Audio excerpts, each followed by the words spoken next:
While many groups and governments wish to censor the internet, Israel and its partisans are among the most globally significant. They work to promote the Israel narrative while blocking facts about Palestine, the Israel lobby, and other subjects they wish to cover up. Much of this is done by devoted individuals acting independently, voluntarily, and relentlessly.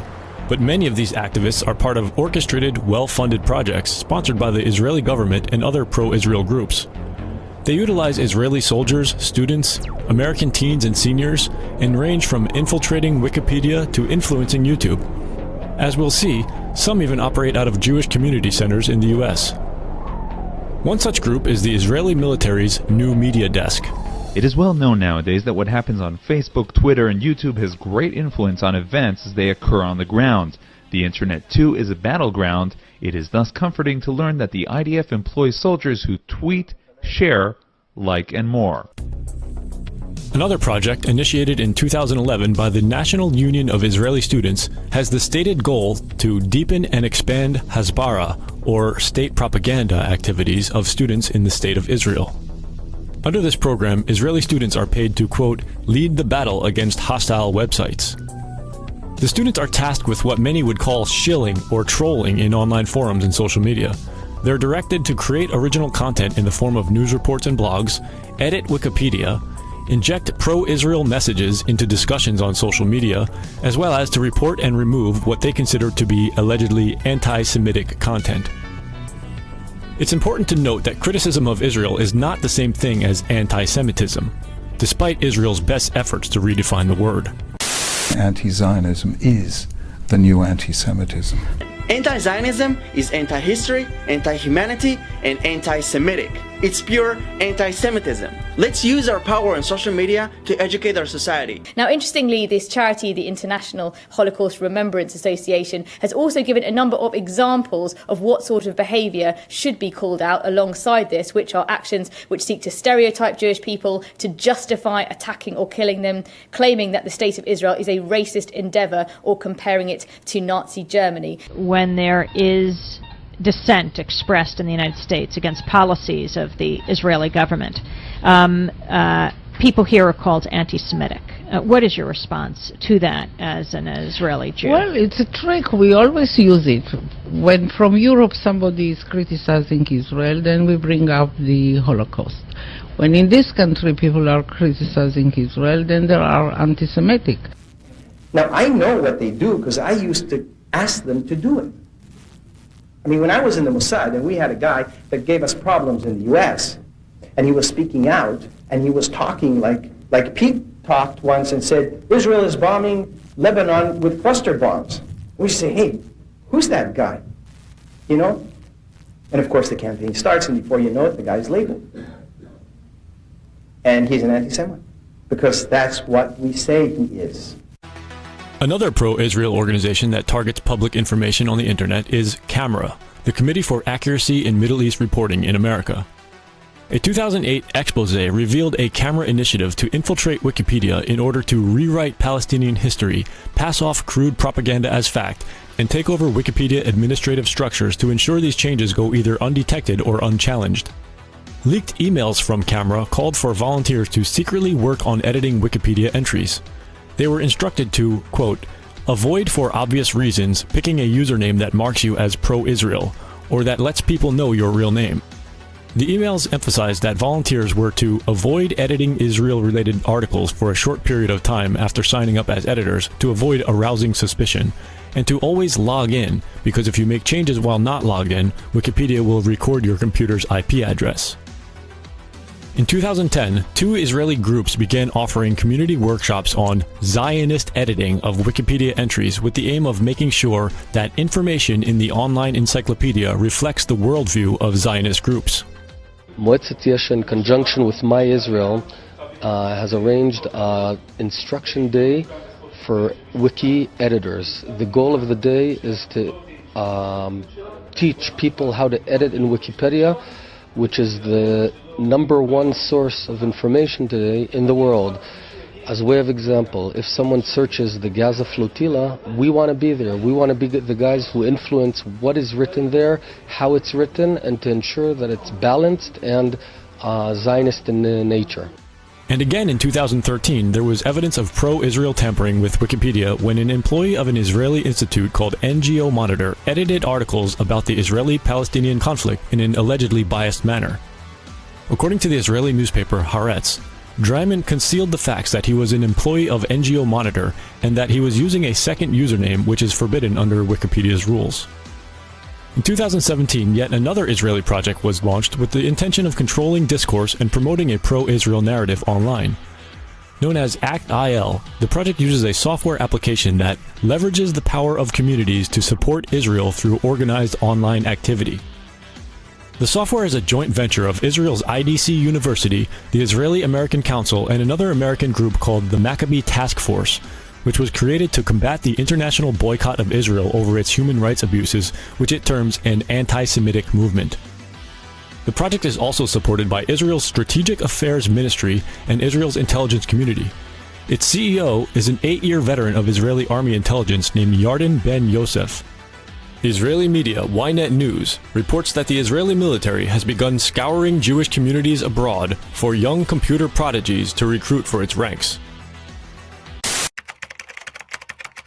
In Operations Pillar of Defense and Protective Edge, we set up the first advocacy situation rooms here at IDC. We operated together with hundreds of volunteers who work around the clock for Israel on social media networks. Through the operations, we realized that when many people work together, it is effective.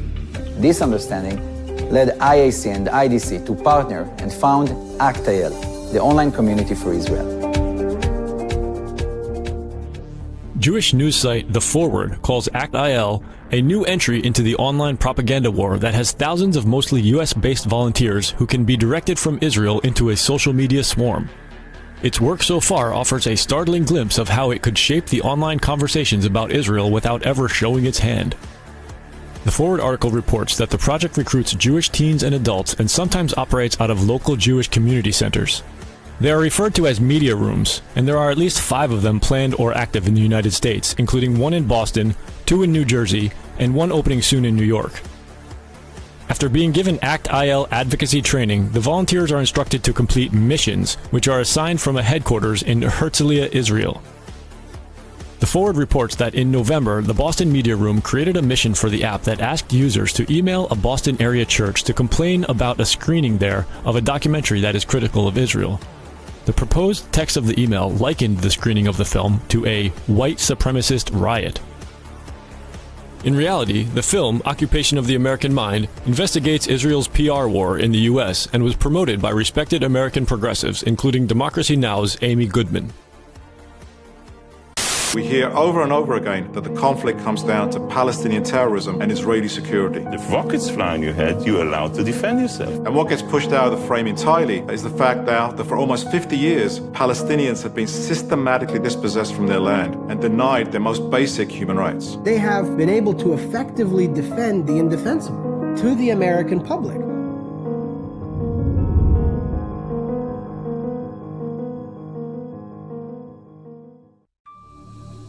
The Israeli government is involved in numerous internet projects. Director General of Israel's Ministry of Strategic Affairs, Sima Vaknin-Gil, told a forum of Israeli tech developers to flood the internet with pro-Israel propaganda. When she was Israel's chief censor, she said, "We censor information that is critical to our enemies, who have no capabilities like us, do not have a Jewish brain, and therefore our enemy relies to a large extent on open information." Her ministry has a budget of roughly $70 million to fight what it calls a war on consciousness terrorism. To win it, she said, Israel must use tricks and craftiness. Another Israeli entity that plays a role in covert internet activity is the Israeli military's legendary high-tech spy branch, Unit 8200. This unit is composed of thousands of cyber warriors, primarily 18 to 21 years of age, some even younger. An article in the Jewish press reports that Unit 8200 has developed a great reputation for effectiveness in intelligence gathering, including operating a massive global spy network. Numerous Israeli tech companies, many of them headed by former military intelligence officers, assist in these online spying efforts, sometimes receiving Israeli government funding for digital initiatives aimed at gathering intelligence on activist groups and countering their efforts. To be clear, this is all part of an effort by an occupying government and its military working covertly to achieve censorship of reporting on its atrocities.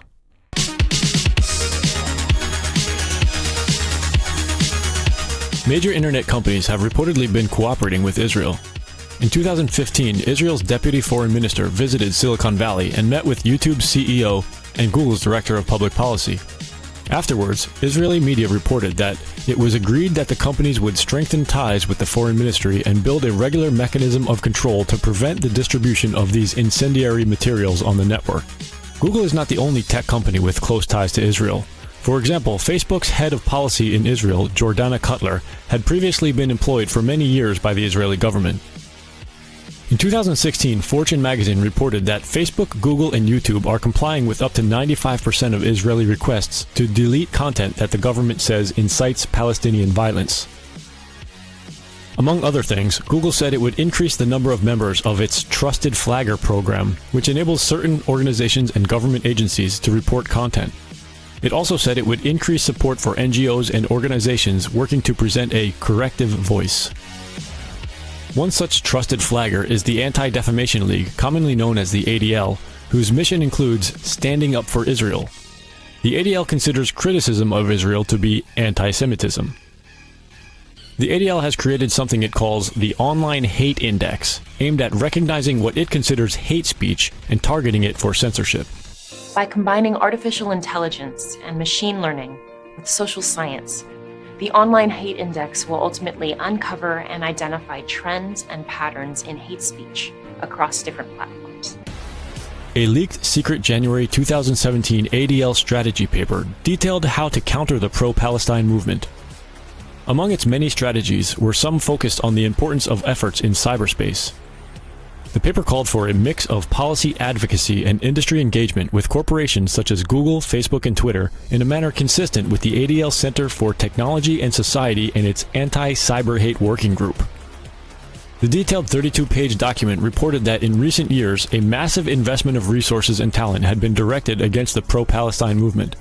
One of the results, the paper said, was to create a worldwide pro-Israel network. It was this network that the report sought to mobilize.